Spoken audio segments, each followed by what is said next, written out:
On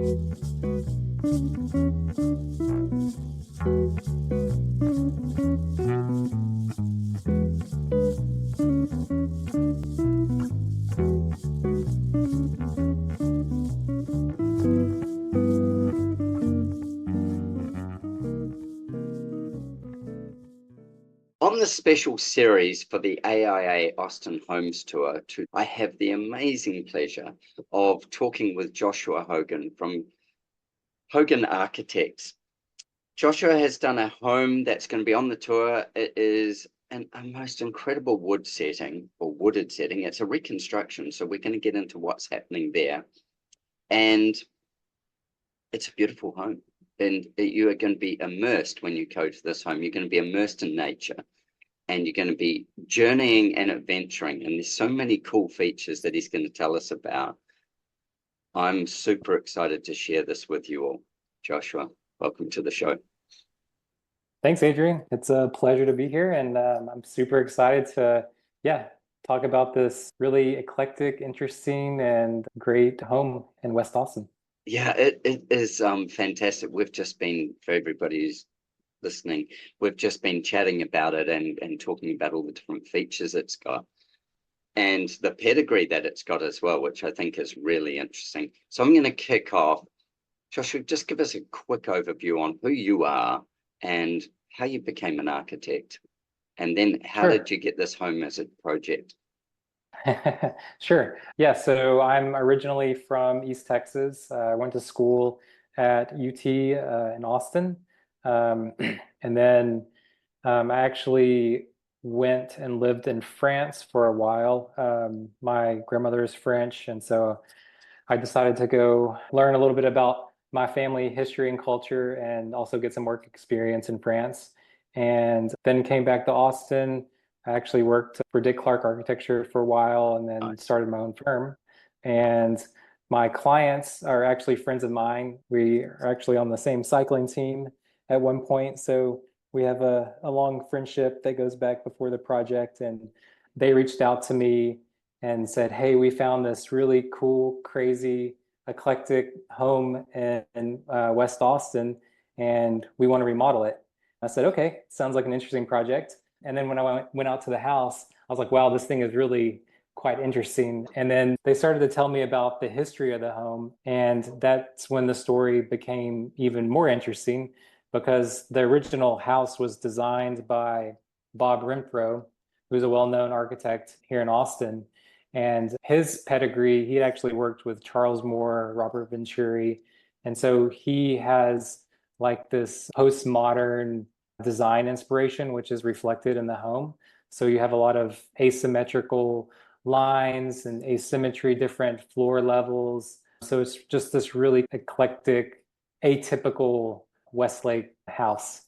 Isn't it interesting, the pedigree, and then also how we've come to expect that kind of architecture. Previously it was probably way more classical, and through that whole mid-century modern kind of process, genre era, we've come to expect this kind of architecture.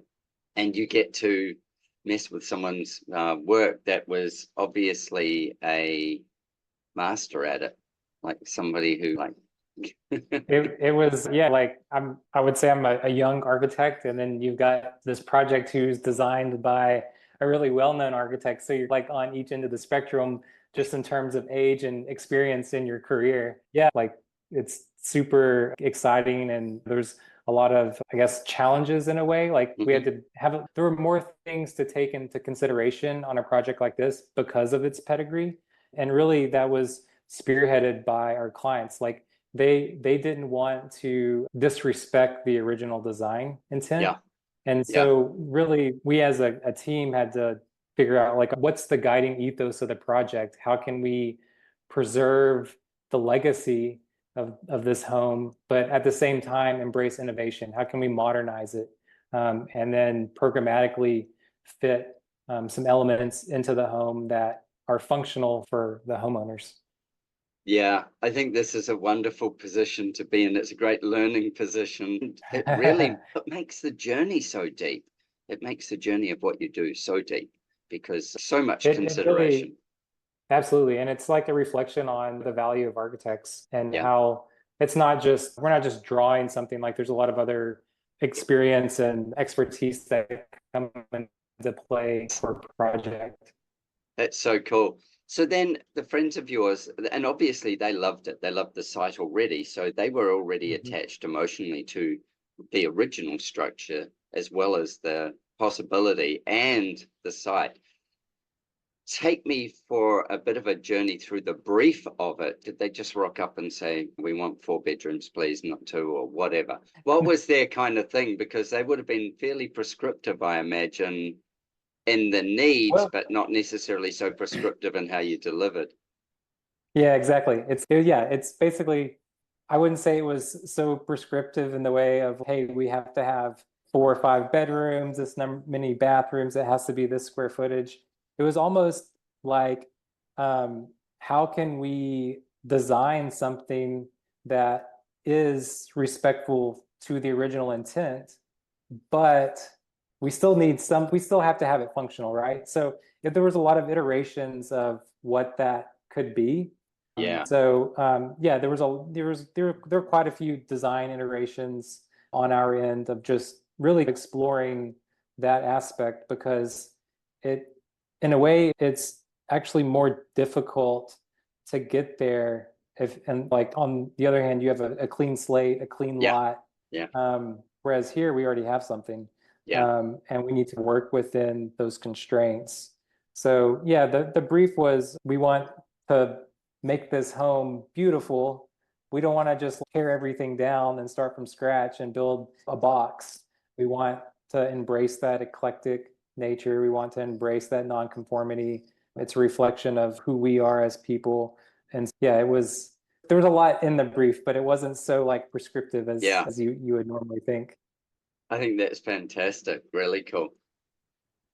It's when we come to this home on the tour, we're going to end up parking on, but for everybody, I don't know whether I said it at the start, can't remember. It's Sundown Residence is the home. We're going to park on the Sundown Parkway and somewhere up there. And it's the home's below the street or below the parkway. And it's a journey. It's like an adventure journey into the woods that's going to take you to the house. And I've just been stepped through this by Joshua, and I'm like, wow, okay, cool. This is really neat. So take me on that journey. And I know there's 3 kind of parallel journeys that can happen here. There's going to be one that Mhm. the AIA Austin's chosen. And then these tours, there's plenty to discover. You can go and wander on other parts of it as well. You won't be just prescribed and you must just take this way. So that the owners come from one direction when they come home. And then we've got the benefit of coming from the guests. We've been treated like guests in this case. Yeah, Let's so go on the journey. yeah, absolutely. To me, the journey is was probably like one of the most experiential aspects of the whole project.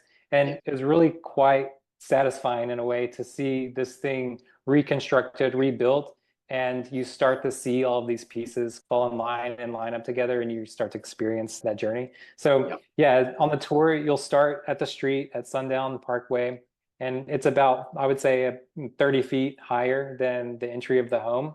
So you're on the high side of the lot. And as you process down, you're walking down these series of natural limestone steps, and you'll notice on your right, you'll see a dry creek bed that's also processing down the hillside. And so it creates this sense of anticipation and discovery because you can't see the whole home at the yeah, entry from the street. You only get little pieces of it because there's so many trees and bushes and everything. So it really is this exploration down the site.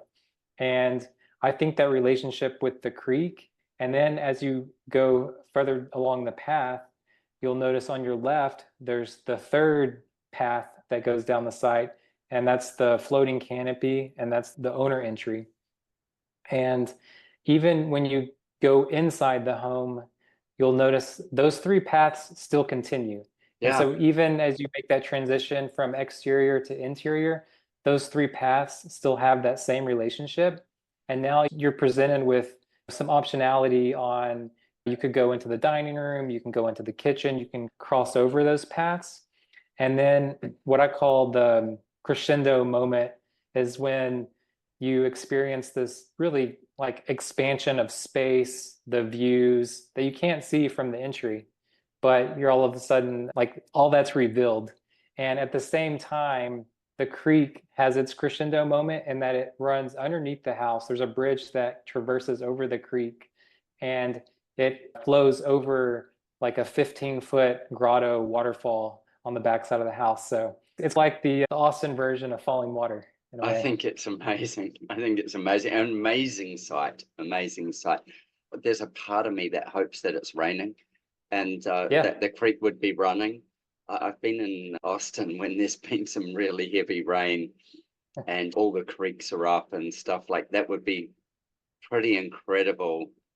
And then there's a part of me that just wants to see it dry and not have to walk down with an Yeah, in the umbrella rain. and stuff It like that. Yeah. yeah. I'll say it's nice and yeah, rain or shine. I think you'll get a different experience either way, Yeah. which is interesting. Yeah, But incredibly different personalities at that point as well, that the site and the house are presenting. The house is absolutely. still going to be refuge, but the site is going to present a whole nother story if it had been raining hard, with the creek bed Yeah. running and the waterfall coming over the grotto. Um, Hmm. yeah. Do you get on the tour, will you get a chance to go below the house and look back up into that grotto? I think you can. There's actually a hidden pathway that runs down one side of the property line. Uh-huh. And where the lot is in Westlake Hills, it's like this hidden pocket that's actually, it's not in the city of Westlake, it's not in the city of Austin, it's just in the Hmm. county. And the Hmm. whole neighborhood, it's like a forest. And Yeah. there's actually a horse riding trail that runs on the bottom side of the property. And there's like tennis courts and a little pond down on the bottom. The whole neighborhood, it has this nature experience. And yeah, That's you could actually walk down to the low side and look back up into the grotto. Yeah, wow. Because I know when you showed me in the photos, I'm like, no way, there's a tree growing out of the ground above the grotto. And we can Yeah, see right underneath the house, of course, because you've bridged it. Then also this, it's a cave. I'd call it a cave. We don't call it a grotto so yeah. often. But it's like this, It's like yeah, it's it's like a little fantastic. cave. Yeah. I can imagine, as you were saying, that journey, the entry through the journey, sorry, down from the entrance where we're going to start the journey. I grew up in New Zealand in a home that had a creek in the backyard, and Hmm. that whole adventure of the engagement that the creek gave you was playtime. It was Oh like yeah. freedom. It was like, I don't know, Daniel Boone. Well, It was that kind of yeah, thing. it reminded me of my childhood actually just going out on the site during construction because I grew up in East Texas and actually Bob Renfro is originally from East Yeah. Texas and my clients have roots in East Texas. So we have this like weird connection to East Texas, but it reminded me of my childhood because I grew up outside. We would explore in the piney woods of East Texas and you take these different wild game paths Yeah. that are cut through the woods Yeah. and you don't know where they're going, but you come upon these different experiences throughout the forest. And this is very similar to that in the fact that you're like walking down the hill, there's a creek beside you. At some point, you are going to traverse over the creek, but you're inside the home. So it's this really Yeah. interesting relationship between nature and what's man-made. I absolutely love that. And I would encourage everybody to bring out their inner child when they start the journey and play that imagination. Let it run wild as Yeah. you've got this dry creek bed or maybe wet, we'll see. Yeah, enjoy that part of the aspect of it. So you come down these limestone stairs and then you're presented with what? Tell me what you, when's the house going to actually reveal itself? And like you said before, with falling water, I remember my first trip to falling water, how the house suddenly became available to view. Um, and this has that same nature of it. Like all of a sudden the Hmm. house reveals itself. Yeah, I could share an image with you and you could, Awesome. Yeah, that would be yeah, let great. me share one.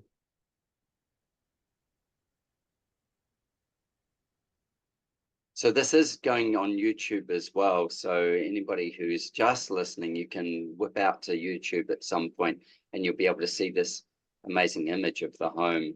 and you'll get a sense of what Joshua was saying about the canopies and the roof lines and this postmodern design and how it just nestles in under the canopies of the tree as well. It's awesome. Yeah, so this image is about halfway down the path. Uh-huh. So from the street level, really the only thing that you can see is the detached garage because that's closer to the street.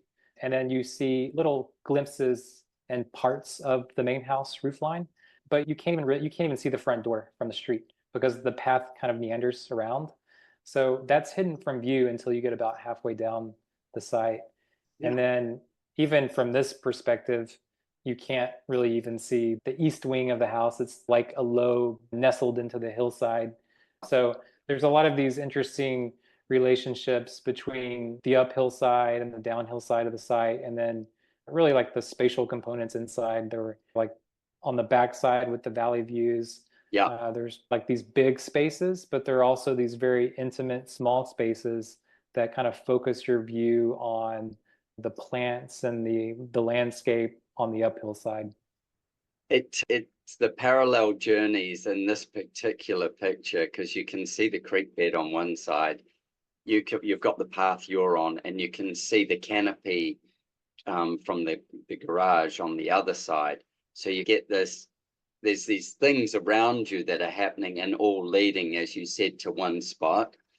I think it's really fabulous, really lovely.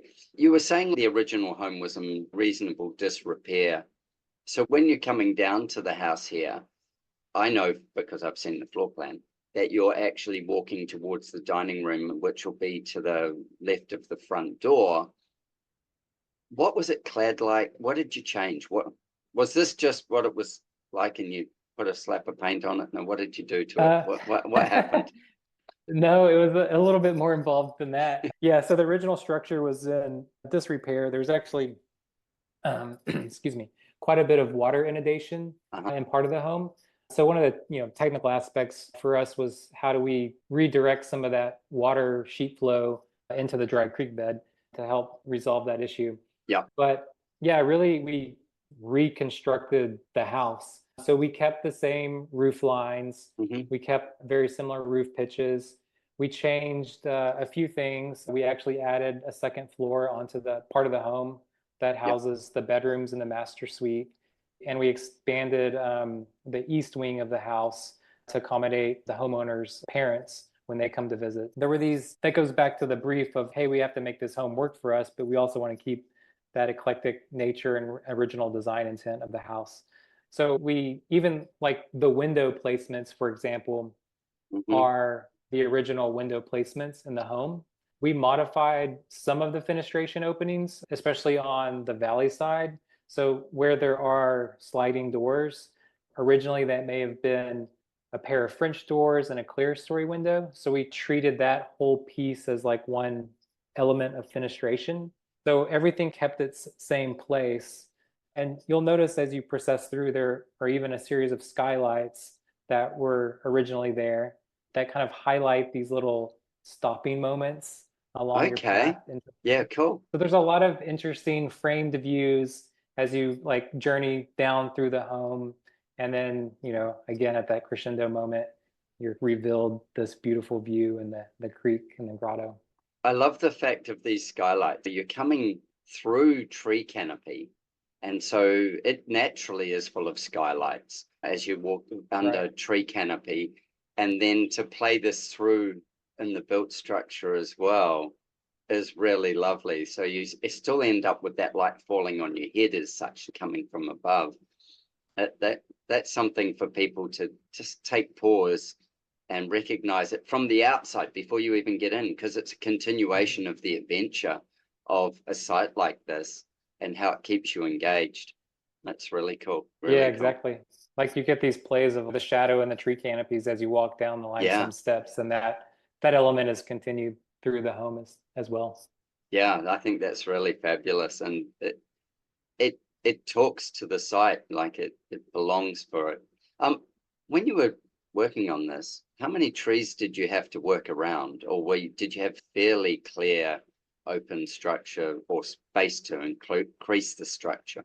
Yeah, actually, I guess there were a few more trees around the front of the home, but they were like, actually, some of them weren't that healthy. Some of them Yeah, were like these old cedar trees. yeah, But we really preserved most of the trees that are nice. like around the immediate vicinity of the home. Yeah, Even where the pool is on the backside, yeah, that's like this, I don't know, like flat berm area that before it drops off around the ravine. yeah. Like that really didn't have any trees. It's this rock outcrop. Uh-huh. And in a way, the site said, "Hey, this is where this should go." And there wasn't much, I don't know, disagreement with what we were really trying to do and what the site had to offer. Yeah, fantastic. Fantastic. So we go through the green door, we enter the home, and at this point we're facing due south. That's correct. Yeah. So And no, actually, you're facing north here. oh, So sorry. Yep. you're stepping down the site, but you're going north. Yep. Okay, gotcha. Gotcha. And as we're coming down from there, what's going to happen? Because there's more stairs once we're inside as well. The home drops away, doesn't it? But it's like multi-level. Yes. So as you open the door, you'll see that essentially it's a continuation of that path that you started on with all the limestone steps. However, you'll notice to your left upon the entry, that's the formal dining, and that's what you see here in this picture with Yeah, the windows and the two corner windows.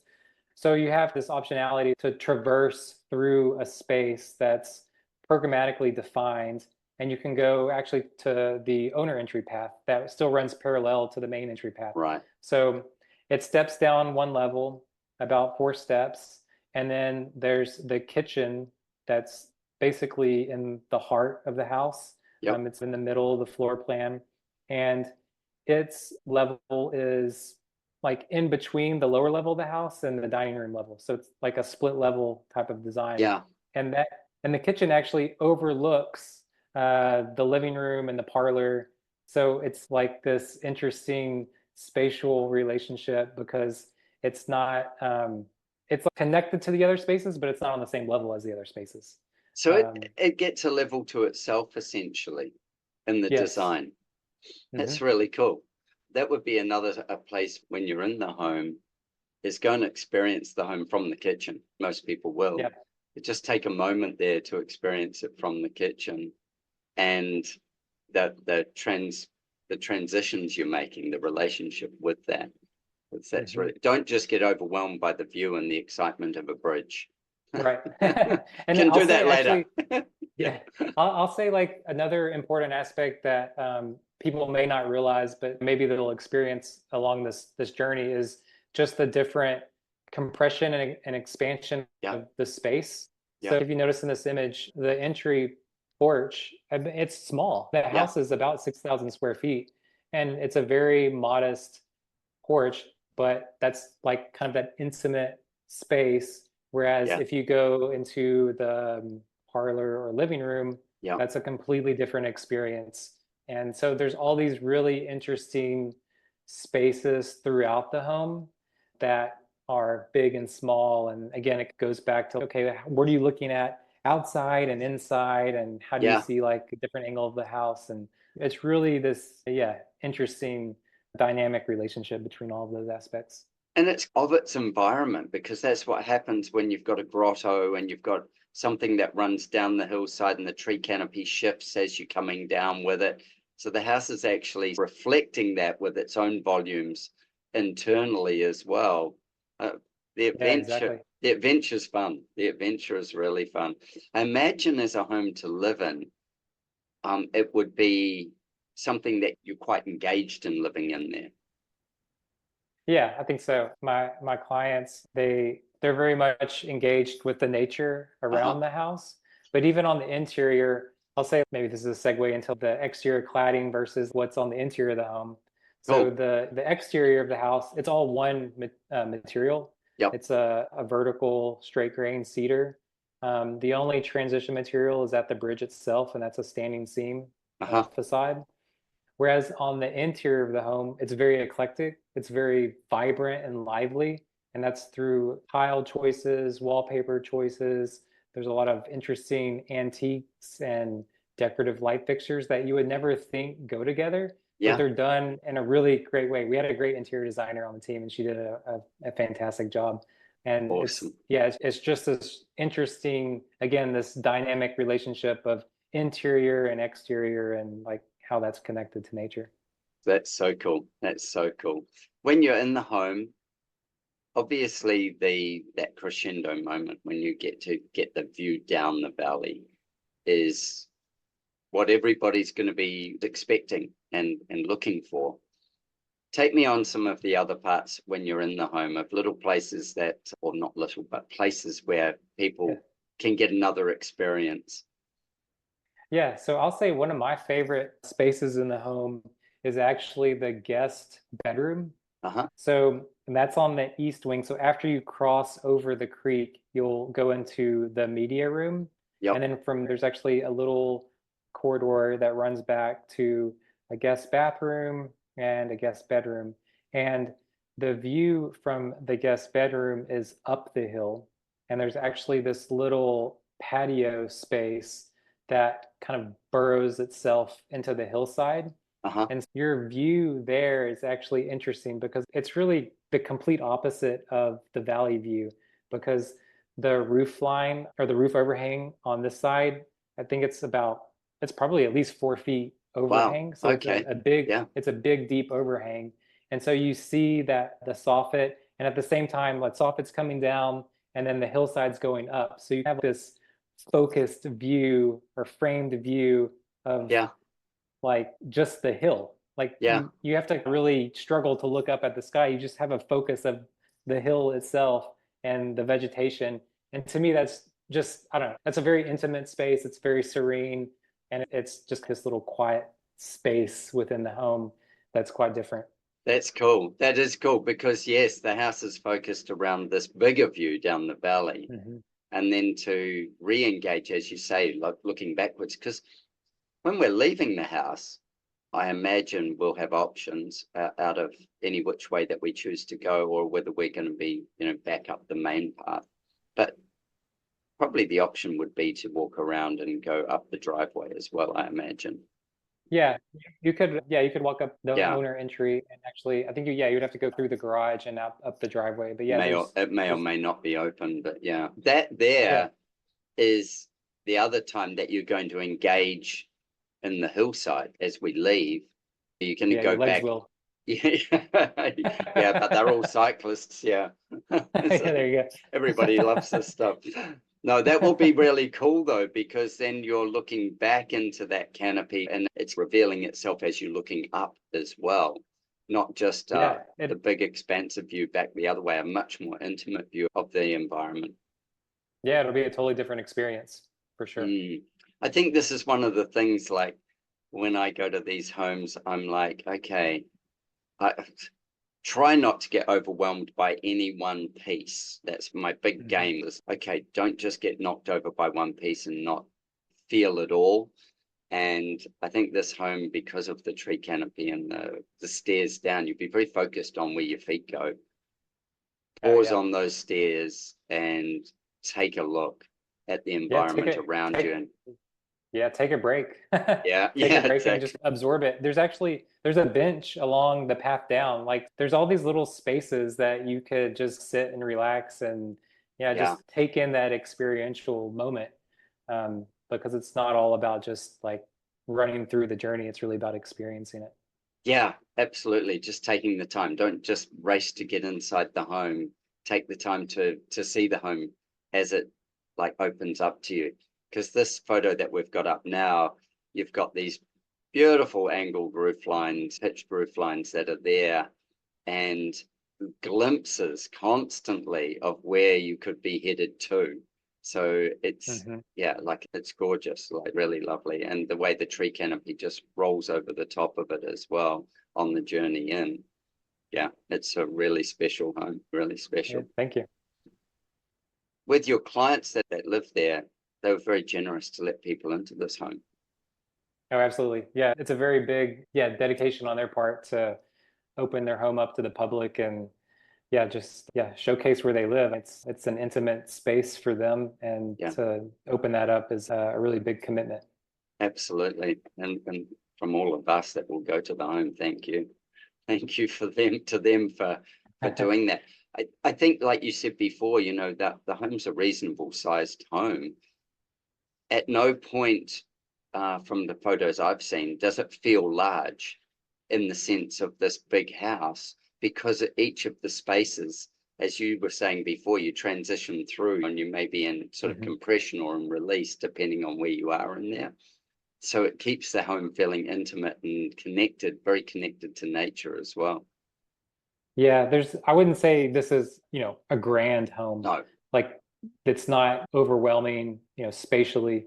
It's intimate. And even as you flow through the hallways and the corridors along the other sides of the house, they meander just like the site. You're always in this space that you can connect to, and you're not just lost out in the big room. yeah, yeah. Awesome, man.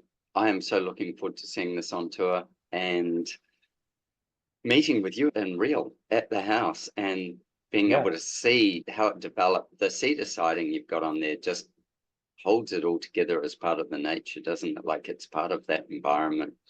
And the limestone stairs, everything just leads you gently on this journey, which is very cool. Very cool. So thanks for coming and discussing it with us. And I can't wait. I think this is like a really fabulous, interesting exploration, adventure. As I say, I feel like it's going to be an adventure in the woods.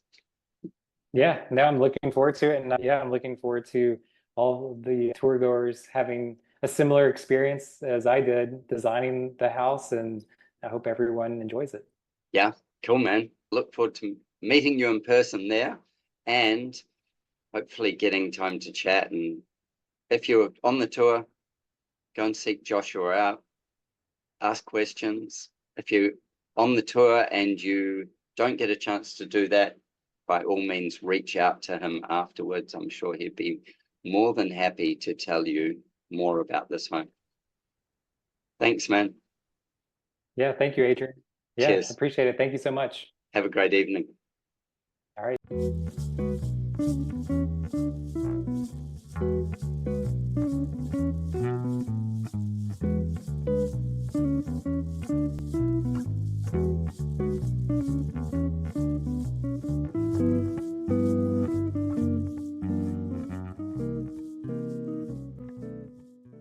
Sundown residence and additions. It is, yes. Hogan architecture, Joshua Hogan, and he took on a big challenge with this home because the original home was from a very well-known architect called Bob Renfro. And it's always a challenge when you take on somebody who's got notable work to how you play. And I know that the couple whose home it is were also very much connected to the house that they'd bought. And so while they wanted to play with it, not take over what had already been there. Again, beautiful wooded lot, absolutely stunning. Oh, yeah. Yes, this lot's really something to see. I think people are going to love this house when they visit on the tour. And the street, you walk down into the house or walk down this path approaching the house. I'll share a photo of it. But this is even down so the street is behind me and you walk down a bit and there's this garage space on the left that has a working space on top of it. And then this lovely covered walkway for them to use, or the stone pathway that you're just being embraced by all this beautiful landscaping down into this house. Yes, that did have significance from the prior architect. And I feel like Josh did a great job of honoring that and giving the family what they needed, giving them some more space, and with the addition and with opening up some spaces, but yet holding on to the richness of the architecture that was there. Yeah, I know I've spoken to Joshua about it, and the fact that there's 3 entries to this home is something really special. You've got the one entry, which is the driveway entry, and then you've got this walking entry, which brings you down the landscape, and the house is almost like pavilions at the bottom of the landscape, although it isn't pavilions, but it almost is. And then you've got a dry creek bed running on the other side of you. So if you were walking down, it'd be on your right-hand side, and this dry creek bed actually runs under the house.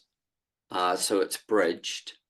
And then there's this lovely place. Yeah, and there's a grotto as well. There's a grotto, and if it rains, there's a waterfall. Like, this is next level. It really is. And it's a dream space. There are kids that the homeowner was there for the shoot, and it was lovely to be around her. And she has 2 young kids, and just talking about them exploring all of these areas and this acreage running around. It would be like being at summer camp all year long. Share a photo of the bridge area. So what was it like to photograph this? Because there would have been so many options of photographing this There's so many options. Yeah, that it was really interesting. So here is the dry creek bed, dry.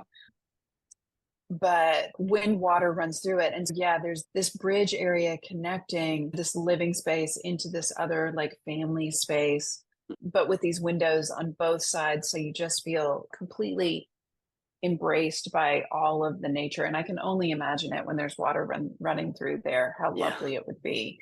But yes, there was 100 pictures to be taken in this space. We had an overcast day, which was actually a little lovely. It was nice to be in this environment. And Josh and the homeowner took me down the backside of the house, and we saw the grotto. We hiked around down there a little bit and then came back up. But there's so many opportunities. There's so much to see in this space. And I'm just thrilled that it's on the tour and will have the opportunity to be seen, because it's when you don't even see it from the street. It's again, what makes the tour so great is that people have that opportunity. 100%. And to go into a unique landscape like this, as well as the way the house has been positioned and pulled together and made it a part of the landscape. And certainly talking to Josh, the work Bob had done and why that worked so well, and then the work he was able to do to make it, bring it into now with this alteration. And then the materials of the house are very much of its nature and of its space as well, right from the flagstone stepping to the cedar cladding on the home. It's very cool. I think sometimes, like you said, it was an overcast day. You get a whole lot of different light effect out of that as an architectural photographer.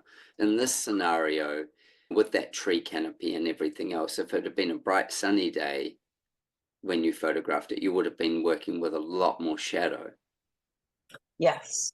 And there was a lot of softness to this space. And so it felt really soothing.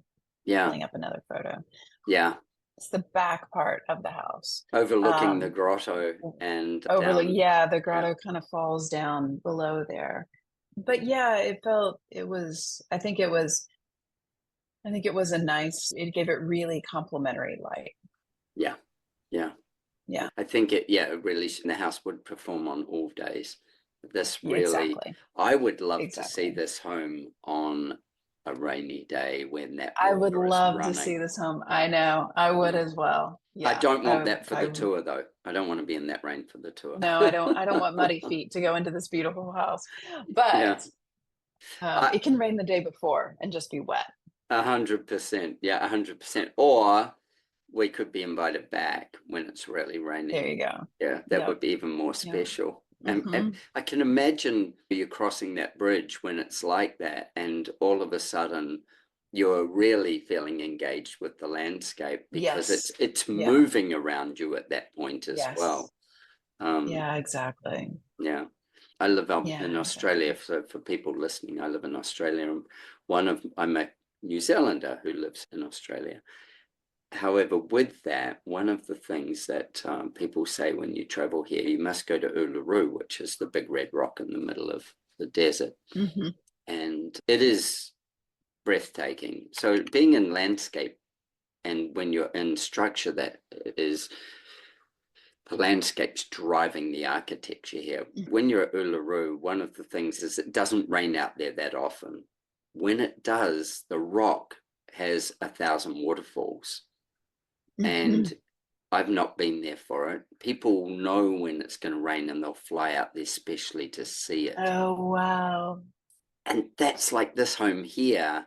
When you know that weather's coming, you would be full of anticipation of experiencing the landscape with the diversity of the weather. Yeah, absolutely. Absolutely. In this home, your favorite place? My favorite place. There's actually part of the addition is a guest suite. So you could stay. There you go. You just have to be invited. But it's this guest suite that has a little notched in courtyard. It feels so lovely, and guest suites are great to have, and they're there for a reason, so people feel welcome, but there's also a sense of privacy, and that's accomplished really well in this space. The interior design, and there's a lot of personality of the owner in the space, and it's got some whimsy to it and some fun, playful, and there's this really beautiful wallpaper. And yeah, I think that's one of my favorites. There are lots of favorite spots in this and in all of them, but that's one of my favorites in this house. Yeah, fantastic. If you're on the tour, or when you're on the tour, go and imagine. Don't miss it. Don't miss it. A designer is only as good as the projects you can win, and life is far too short to be consistently winning mediocre projects. So if you want to get yourself out of the rat race and start winning high-value projects for high-value clients, that's people who appreciate great design, go to my website, archmarketing.org, and download some of the free tools and resources and start winning decent, high-value projects consistently. That's archmarketing.org, and help yourself to whatever you can find.